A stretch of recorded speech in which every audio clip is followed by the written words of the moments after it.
जिल्ह्याच्या अंबेजोगाई शहरातील एक सुप्रसिद्ध व्यक्तिमत्व म्हणजे डॉक्टर अशोक पवार। सध्या आरोग्य क्षेत्रामध्ये उत्कृष्ट कार्य करत असलेल्या डॉक्टर अशोक पवार यांचा आजवरचा जीवन प्रवास हा खूपच लक्षवेधी आहे। केज तालुक्यातील मौजे कोडगाव या गावचे भूमिपुत्र असलेले डॉक्टर अशोक पवार उत्तम शिक्षक होते। त्यांचे अनेक विद्यार्थी विविध क्षेत्रामध्ये यशस्वी झालेले आहेत। शिक्षण क्षेत्रामध्ये उत्कृष्ट कामगिरी करून जेव्हा ते सेवानिवृत्त झाले तेव्हा त्यांनी मग आरोग्य विभागाचे शिक्षण घेतले आणि मग याही क्षेत्रामध्ये त्यांनी आपले नाव केले। नाशिक, हैदराबाद, दिल्ली अशा वेगवेगळ्या ठिकाणी त्यांनी शिक्षण घेऊन स्वतःचा दवाखाना देखील सुरू केला। यामधून त्यांनी आजवर अनेक पेशंटना उत्तम आरोग्य मिळवून दिलेलं आहे। मूळव्याध, पिशर, भगंदर आणि पातळ संडास यावर ना औषधीची गरज, ना इंजेक्शनची गरज, ना उघडून पाहण्याची गरज, ना दररोज येण्याची गरज किंवा ना मलम लावण्याची गरज। फक्त चर्चा करून आणि लक्षणे ओळखून रामबाण औषधीद्वारे कायमस्वरूपी इलाज केला जातो आहे। यामुळे त्यांची या भागातील लोकांमध्ये चर्चा होत असते। म्हणून अशा या चर्चेतल्या यशस्वी व्यक्तिमत्वाचे डॉक्टर अशोक पवार यांच्या आजवरच्या जीवन कार्यावर प्रकाश टाकणारी आमचे मुलाखतकार संतोष रोकडे यांनी घेतलेली ही विशेष मुलाखत पहा आपल्या न्यूज वन महाराष्ट्र वाहिनीवर।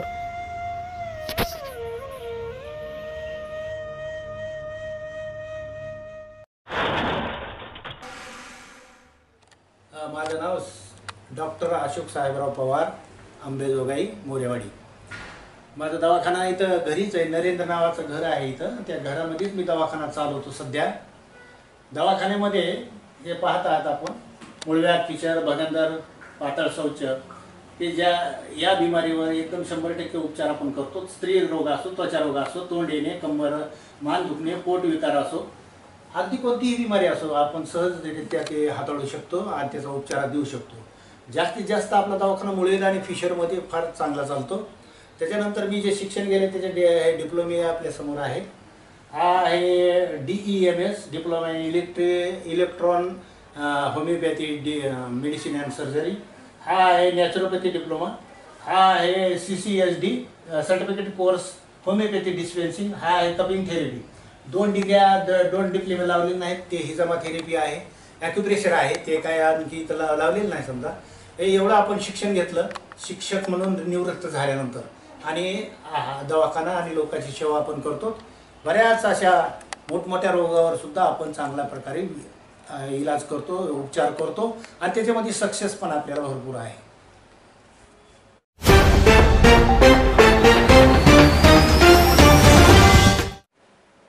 कभी कभी हम ये बात समझ नहीं पाते कि अक्सर लोग ऐसा क्यों है और मेरे बारे में ही ऐसा क्यों होता है।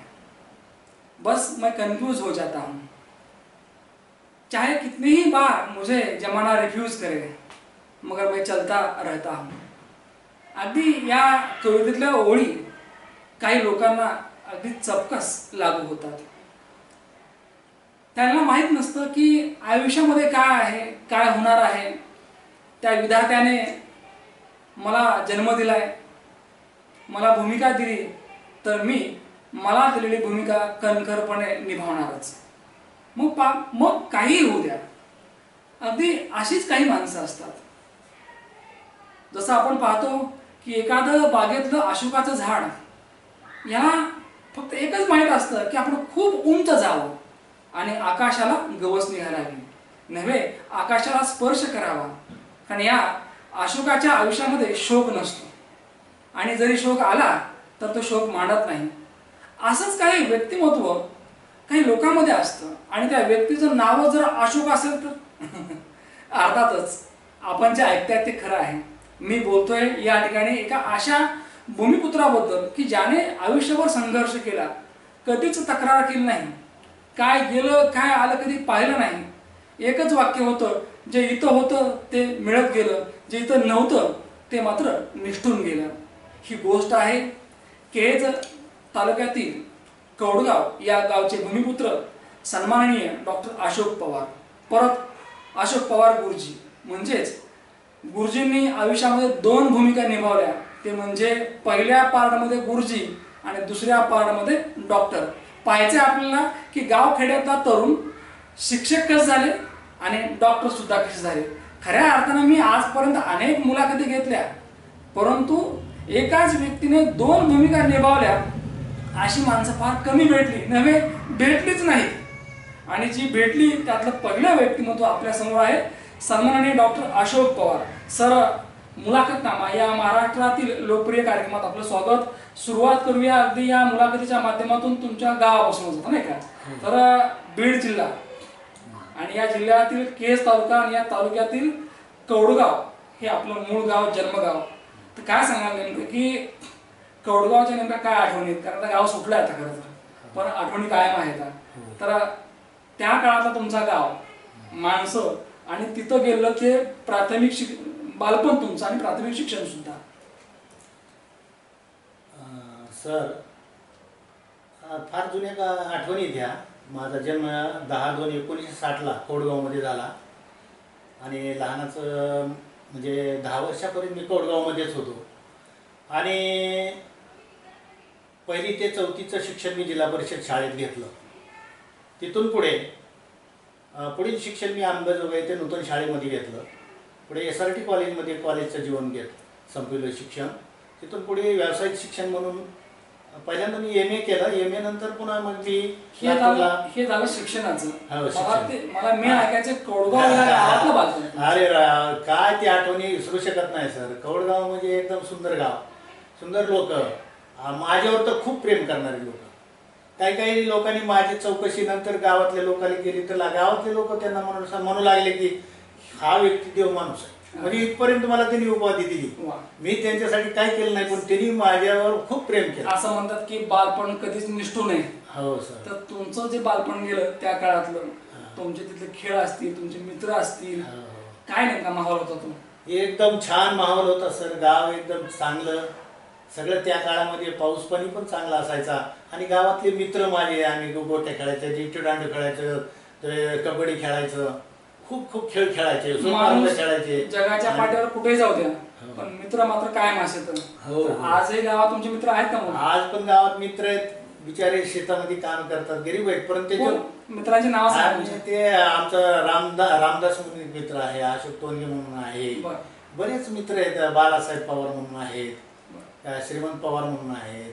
लहानपणीचे माझे मित्र भरपूर आहेत.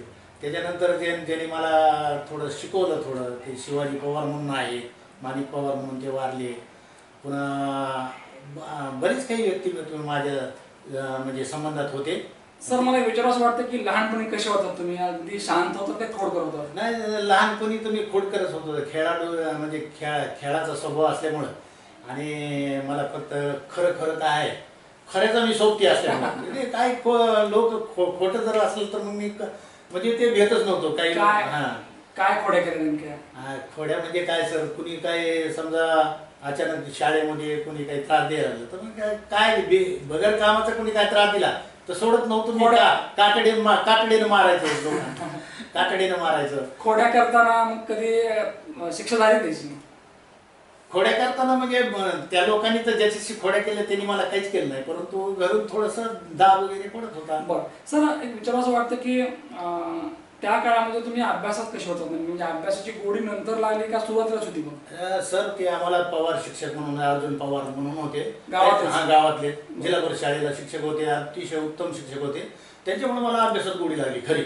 कारण ते शिकवायचेच असं की मला त्याच्यात इंटरेस्ट निर्माण झाला. पहिल्यांदा मला काही शिक्षणात काही नव्हतं एवढं, परंतु ते शिकवायचेच असे की मला विषयामध्ये आवड, रुची निर्माण झाली. आणि मग इतकी रुची झाली की मग मीच अभ्यासाचा मागे लागलो. मला कुणाला सांगायची गरज नाही की तू हे कर ते कर. म्हणजे तुम्हाला ते अर्जुन पवार सर, अर्जुन पवार सरचा खूप परिणाम झाला माझ्या अभ्यासामध्ये, म्हणजे मला शिक्षणामध्ये गोडी निर्माण करण्यासाठी. गुरुजींचीच खऱ्या अर्थानं एक कला असते की आपल्या विद्यार्थ्यांना चांगलं घडवणे. आणि तुमच्या आयुष्यामध्ये अर्जुन पवार सर हे आले आणि त्यांनी तुमचं आयुष्य बदलून टाकलं. बदलूनच गेले. खरं तर शिक्षण हे वाघिणीचं दूध आहे, कारण जो शिक्षण घेतो त्याचं आयुष्य बदलून जातं नाही का. हो सर. तुम्ही जर शिक्षण घेतलं नसतं तर तुमचं आयुष्य बदललं नसतं. सर मग त्यानंतर जे शिक्षण आहे म्हणजे गावात त्या काळामध्ये अगदी चौथीपर्यंत शाळा होती. त्यानंतरचा निर्णय काय घेतला मग? त्याच्यानंतर माझ्या वडिलांनीच निर्णय घेतला होता याला अंबाजोगाई टाकू आपण शाळेमध्ये. मग त्यांनी नूतन शाळेमध्ये माझं ऍडमिशन करून टाकलं. मी एकटाच राहायचो इथं रूम मध्ये. त्या काळामध्ये बनसोड्याची नावाजलेली शाळा होती. हो. मग जवळची शाळा सोडून मग तुम्ही अंबाजोगाई काय निवडलं? 3 किलोमीटरचा रस्ताच नव्हता, किचड होता नुसता. किचड होता. किचड सगळा चिखलच होता. 3 महिने कसं जायचं तिथं? अच्छा.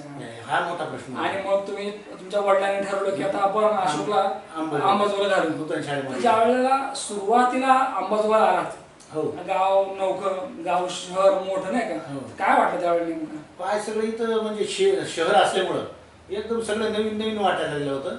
काही दिवस मला इथं मन लागत नव्हतं. काही दिवस गड्या आपलं गाव बरं नाही, गाव बरं वाटायचं. गावाकडे जायचं मी सारखं. मग वडील समजून सांगायचे इथं शिक बाबा.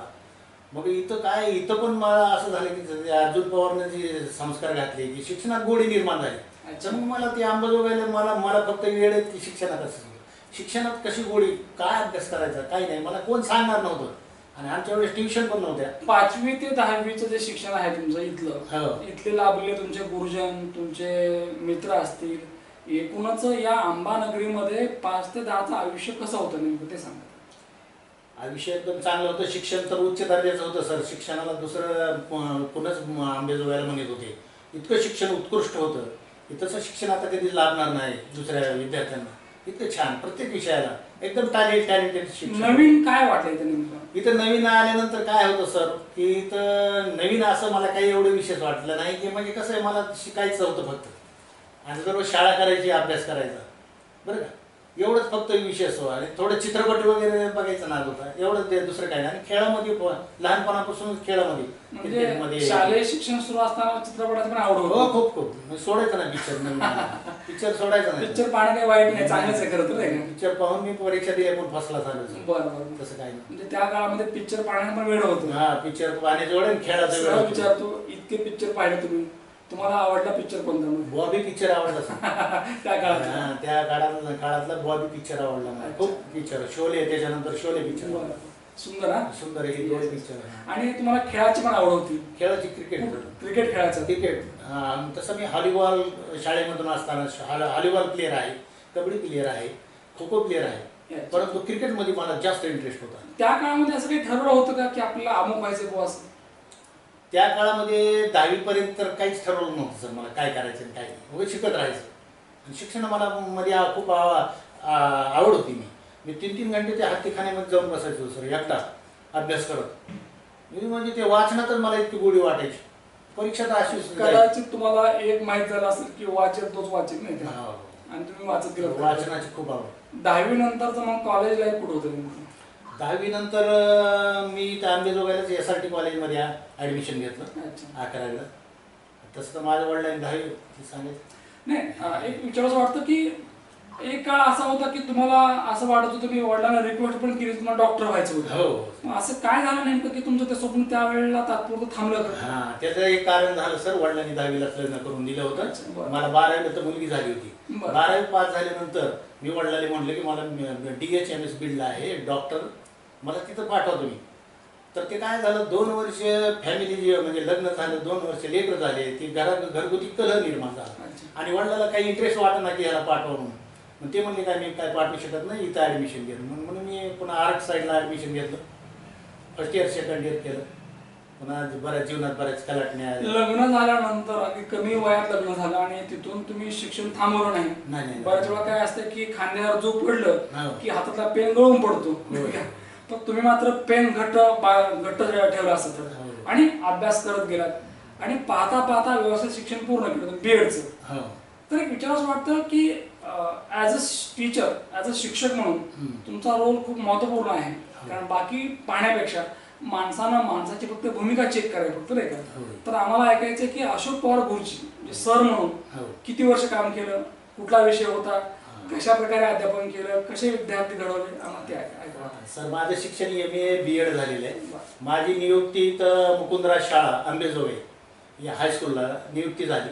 जवळजवळ 30 वर्ष मी नोकरी केली. 10वीला मी इतिहास शिकवायचो, अच्छा. इतिहास भूगोल शिकवायचो.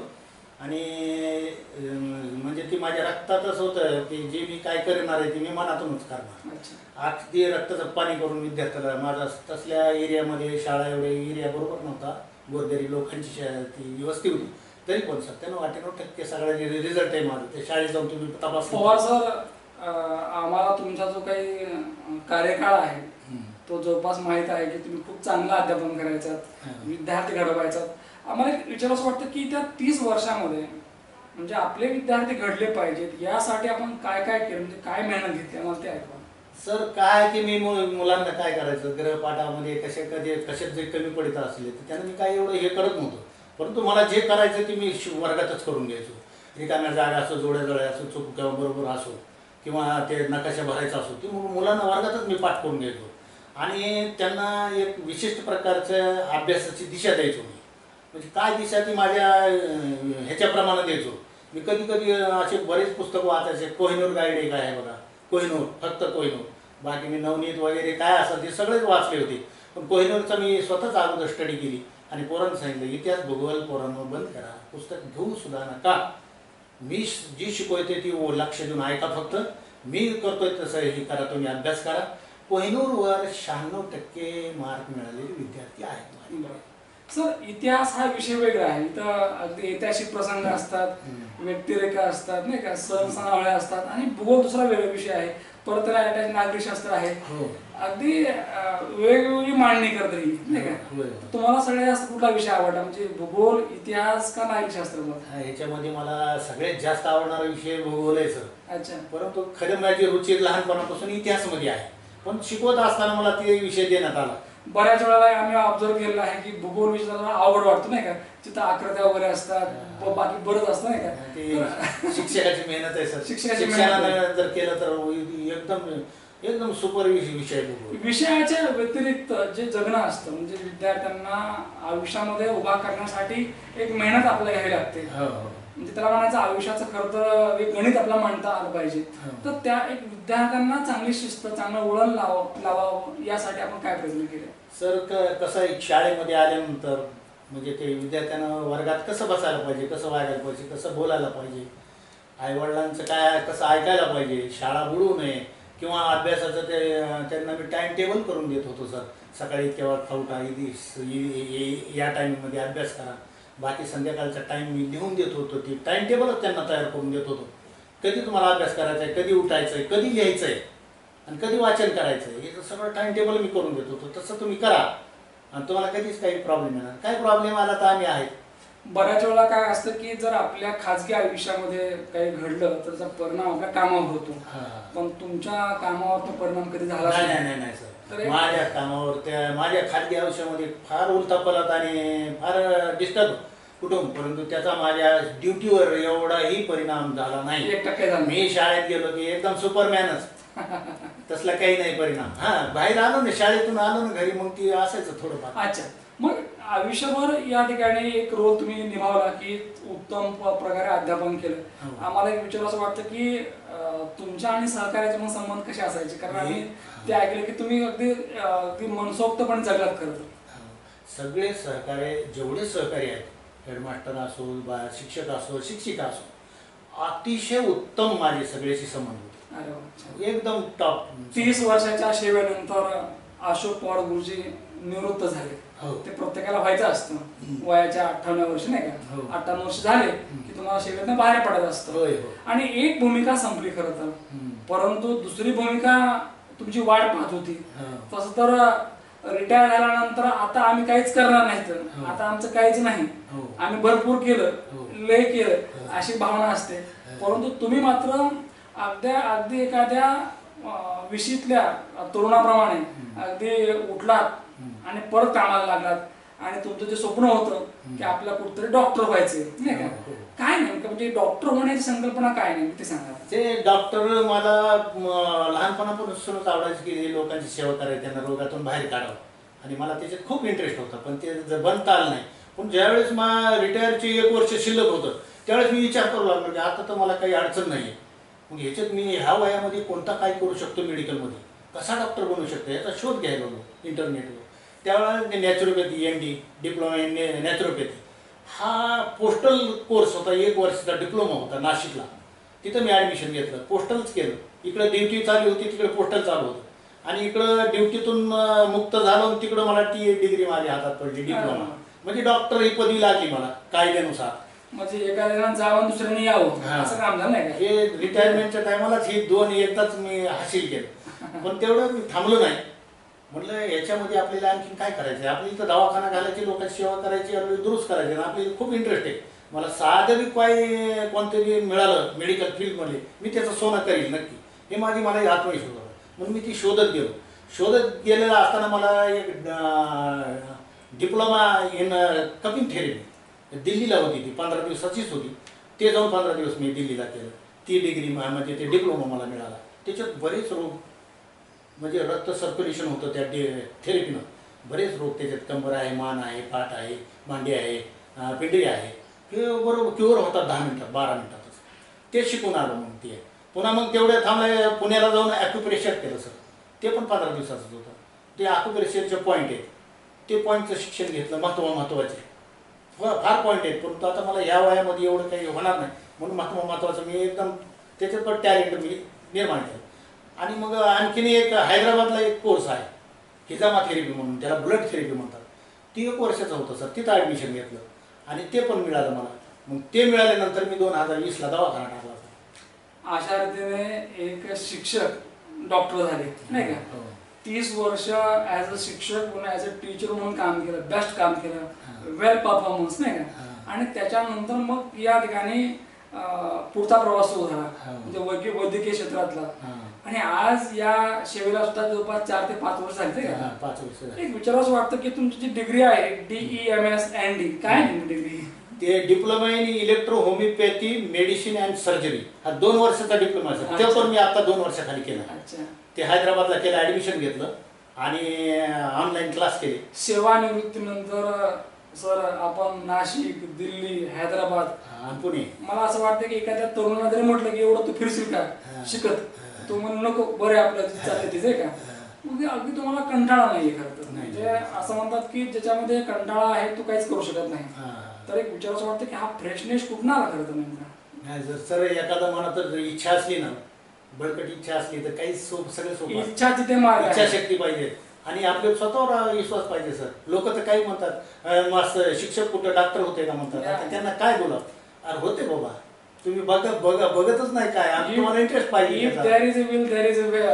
हो सर, इच्छा तिथे मार्ग आहे. सर तुम्हाला मी आपल्या माध्यमातून सांगू इच्छितो की इलेक्ट्रो होमिओपॅथीचा जो कोर्स आहे तो मी आता 3 वर्षाखाली केला. त्याच्यामधून मला भरपूर औषध वापरता येऊ लागली. पहिले तरी मला थेरपीवरच भाग व्हायचं किंवा नॅचरोपॅथीचे काही 20 औषध होते त्याच्यावरच मी चालवायचं. पण आता माझ्याकडे भरपूर औषध येतं इलेक्ट्रो होमिओपॅथीचं आणि 100% रिझल्ट आहे सर. तुळजाई पार्क, बीड रोड, कृषी महाविद्यालयासमोर, म्हणजे मोरवाडीचा जो भाग आहे आमचा जो येथे, तिथं आपण या ठिकाणी स्वतःच्या घरी हा दवाखाना सुरू केला आहे. तर विचारावं असं वाटतं की डॉक्टर अशोक पवारच्या दवाखान्यामध्ये नेमका काय काय चालतं, नेमकं कुठले कुठले पेशंट असतात आणि कुठल्या कुठल्या रोगावर काम करतात? सर एकही रोग मी सोडत नाही, पण माझा दवाखाना मुळव्याध, फिशर, भगंदर ह्याच्यामध्ये नंबर 1 चालतो. त्वचा रोगामध्ये, स्त्री रोगामध्ये नंबर 1 चालतो. अच्छा, एकदम नंबर. तोंड येणे कसलंही असू द्या, कुठं राहत नाही आपल्याकडून, एकदम क्लिअर होतं सर. त्वचा रोगामध्ये बी चांगलं आहे. मान, कंबर ह्याच्यामध्ये बी एकदम उत्तम रिझल्ट आहे. आणि सर सांगायचं म्हणजे की त्वचा रोग तज्ञ MBBS झालेले आहेत, त्यांचे कोणते केस सॉल्व्ह झाले मी केल्या सर. म्हणजे काय, एक उदाहरण सांगतो सर. एक इथं चनीचा मुलगा आहे, त्याचा वय वर्ष 12 आहे. त्याचे 10 हाताचे नख, म्हणजे हे बोट, 10 बोटाचे नख काळे झाले होते एकदम, आणि पायाचे बी नख काळे झाले होते. सगळं फिरून आला तो. आणि मी हातात केस घेतली सर. 2 महिन्यात सगळे नख पांढरे करून दाखवले. आता तो कोण करू शकत नाही सर. इथं गावात गेलात तुम्ही MD MS करू शकत नाही. दुसरं एक उदाहरण देतो या निमित्ताने.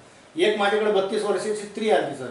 ते सारखं तिचा डोळा उघड झाप म्हणजे डोळा मारल्यासारखाच होत होतं. तिचे पती घेऊन आलते, तर ती खूप सगळं केलं होतं सर. तिला मी 2 महिन्यात तिचा डोळा बंद चालू होती, डोळा मारत होती, ती एकदम क्लिअर करून टाकलं सर.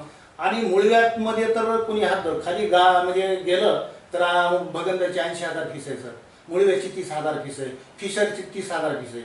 फिशरचा तर फक्त 15 दिवसाचाच कोर्स आहे सर, मी घेतो 1,500 रुपये. 16व्या दिवशी त्याने यायची गरज नाही, ऑपरेशन करायची गरज नाही. वा. मुळव्यातला मात्र रोग पाहून किती दिवसाचा आहे ते पाहून त्याचा 2 महिने ते 3 महिन्यामध्ये कसलाही मुळ्यात भुईमुगाच्या शेंगा एवढी बी गाठ असली तिथं सगळी जागेवर जिरून जाते सर आपल्या औषधाने. ऑपरेशन जशी जागा होती नैसर्गिक पहिली तशी होऊन जाते सर.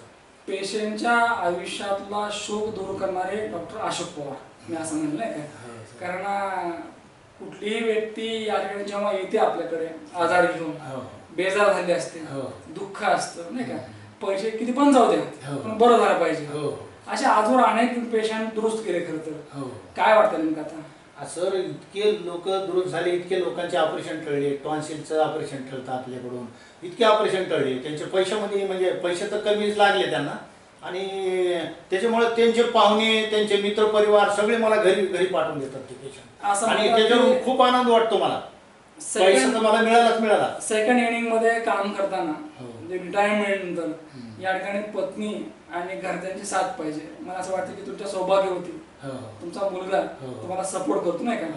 तर काय नेमकं म्हणजे काम करताना कधी असा निरुत्साह, दुःख किंवा नको असं कधी वाटत नाही. आता तुम्हाला सांगायचं म्हणजे सर, मी गेल्या वर्षी 2024ला CCLD सर्टिफिकेट कोर्स होमिओपॅथी डिस्पेन्सिंग जयपूरला केलं सर. त्याची मी मला डिप्लोमा मिळाला सर. मी एक अजून मला करायची एक आहे माझ्याकडे, मला बोन सेटिंगचा कोर्स करायचा. सर मला असं वाटतं की जो वाचतो तो वाचत जातो, तो कायमचा वाचतो, म्हणून कायम वाचलं पाहिजे नाही का. तुम्ही सतत वाचत गेलात, अनेक गोष्टींचा अभ्यास करत गेलात, आणि मग पाहता पाहता 58, 60, 65 केव्हा सरले हे कळालं नाही का. म्हणजे आज तुमच्याकडे पाहिल्यानंतर असं वाटतं की हा माणूस शतक निश्चित पूर्ण करणार आहे. एक विचार असं वाटतं की बऱ्याच वेळेला की तरुणांमध्ये एक नैराश्य असतं की आता काय आणि माझं कसं. तर अशा तरुणांकडे पाहिल्यानंतर अशा तरुणांना आपण काय सांगू इच्छितो. मी तरुणांना हे सांगू इच्छितो की फक्त तुम्ही मेहनत करण्याची आणि तुमच्या एखाद्या जे तुम्हाला आवडते त्याच्यामध्ये पूर्ण जीवन त्याच्यामध्ये झोकून द्या तुम्ही. बघा कसा चमत्कार होतो. आता रनिंग 66 आहे, 66 वय आहे माझं. मी प्रेक्षकांना सांगू इच्छितो की पुढे बसलेले डॉक्टर अशोक पवार हे 66 मध्ये आहेत, परंतु असं वाटतं की 16 सुरू आहे. मला असं वाटतं की तुमच्या जगण्यामध्ये काय चार्म आहे, काय करायचं नेमकं. कारण जो करतो, ज्याला जो ऍक्टिव्हेट आहे त्याचं वय एज डझंट मॅटर. वय काय आहे हे महत्वाचं नसतं, की तुम्हाला करायचंय काय आहे खूप महत्वाचं असतं. आणि डॉक्टर अशोकजी पवार अगदी अनेक तरुणांसमोर खऱ्या अर्थाने ते आदर्श आहेत. सर एक माझा प्रश्न असा आहे की ज्या ज्या वेळेला फ्री टाइम असतो, मोकळा वेळ, तर काय करायला आवडतं. कारण आता तुमचं बघितलं तर अगदी घरामध्ये पूर्णपणे दवाखाना आहे नाही का, सगळी अगदी औषधं आहेत. तर याच्याही पलीकडे जेव्हा मोकळा वेळ असतो, फ्री टाइम, त्यावेळेला काय करतो. मी 2 तास रोज वाचन असतं सर. माझं मेडिकल फील्ड मध्ये वाचन असतं. आणखीन दुसरं कुठे काय काय चाललंय ते आहे सर. आता तुम्हाला सांगायचं म्हणजे आता काय सांगा तुम्हाला सर, एक 6 महिन्याखाली मी दिल्लीला जाऊन 5 दिवसाचा एक कोर्स केला. IBS आणि कोलायटिस मध्ये कुठंच इलाज नाही. MBBS कडचा MD कडचा त्याचं औषध खाल्ले की तात्पुरतं बरं वाटतं. IBS कोलायटिस म्हणजे बिमारी काय आहे सर, अनेक वर्षापासून तो व्यक्ती दिवसातून 5 ते 6 वेळेस संडासला जातो, पातळ संडास होते, त्याला घट होतच नाही. 4 वर्ष झाले, 5 वर्ष झाले. MD ला दाखवितात, काही रिझल्ट एवढा येत नाही, तात्पुरतच येतं. मी बगर औषधाचं 3 दिवसात माझ्याकडे पेशंट यायचा अर्धा तास. आज मी ट्रीटमेंट केल्यानंतर उद्या 4 वर्षापासून जो पातळ शौच करीत होता तो सकाळी घट्टच शौच झालं पाहिजे. 3 दिवसातच त्याची बिमारी घालून टाकतो सर मी. आज या दवाखान्याच्या माध्यमातून मूळव्याध फिशर असेल नाही का, LBS असेल, थायरॉइड असेल, कंबर, मान, स्त्री रोग असतील किंवा जवळपास सगळेच रोग, त्या सगळ्या रोगावर इथे इलाज होतो. 100% अगदी खात्रीला आहे, कमी पैशामध्ये. पुण्याचे बरेच पेशंट थायरॉइडचे आपल्याकडे सर. पवार सर, एक शेवटचा प्रश्न आहे की या पूर्ण प्रवासाचं नाही का श्रेय आपण कोणाला देऊ इच्छिता. या पूर्ण प्रवासाचं श्रेय आता माझे आई वडील, त्यांना तर श्रेय द्यावंच लागेल की त्यांनी माझ्यावर विश्वास ठेवून मला अंबाजोगाईला शिक्षणाला पाठवलं ना. त्याचं मी सोनं केलं. मी तसं काही नाही. श्रेय त्यांचंच आहे खरं पाहिलं तर. आणि दुसरं श्रेय माझ्या ईश्वराचं आहे.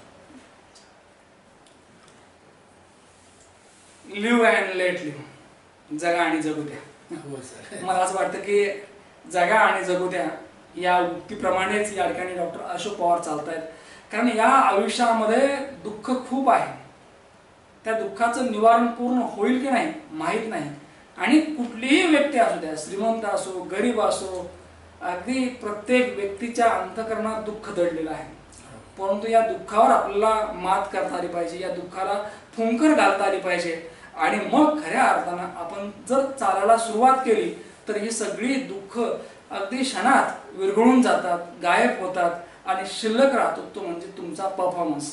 कारण शेवटी व्यक्तीची ओळख ही कर्मावर आहे आणि माणसाने आपलं कर्म चांगलं करावं. शिक्षक म्हणून 30 वर्षामध्ये अनेक विद्यार्थी घडवले, गोरगरिबांची लेकरं घडवली. आज घडवलेले ते विद्यार्थी सांगतात की आम्ही पवार गुरुजींचे विद्यार्थी आहोत. आणि आता खऱ्या अर्थानं अगदी या परिसरामध्ये दूरदूरून लोक येतात की जे आजारी आहेत. ज्या ज्या व्यक्तीला गुण आला त्या त्या व्यक्तीच्या मुखात फक्त एकच नाव आहे की डॉक्टर अशोक पवार यांच्यामुळे माझं दुखणं बरं झालं. शेवटी लोकांची या ठिकाणी आपण दुआ घ्यावी. होय सर. आणि जेव्हा दुआ मिळते त्यावेळेला बरं वाटतं. कारण आयुष्य किती आहे माहीत नाही, परंतु आत्तापर्यंत आपण नेमकं जगलो कसं हे मात्र खूप महत्त्वाचं असतं. आणि आत्तापर्यंत हे जगणं डॉक्टर अशोक पवार सरांचं खूप सुंदर आहे. आणि या सुंदर जगण्याला मांडण्याचं भाग्य या मुलाखतीच्या माध्यमातून न्यूज वन महाराष्ट्र चॅनलला लाभलं. सर, तुम्ही अनेक लोकांच्या आरोग्याची तर काळजी घेतायत की ईश्वर करू तुम्हालाही चांगलं आरोग्य लाभो. आणि आज 66 आहात तर 100 वर्ष आपण आयुष्याची पूर्ण करावेत यासाठी खूप खूप शुभेच्छा. निश्चितच या ठिकाणी डॉक्टर अशोक पवार यांच्या जीवन कार्यावर टाकलेला प्रकाश प्रेक्षकांना आवडला असेल. परत भेटूया पुढच्या मुलाखतीमध्ये. तोपर्यंत पाहत रहा न्यूज वन महाराष्ट्र चॅनल. धन्यवाद.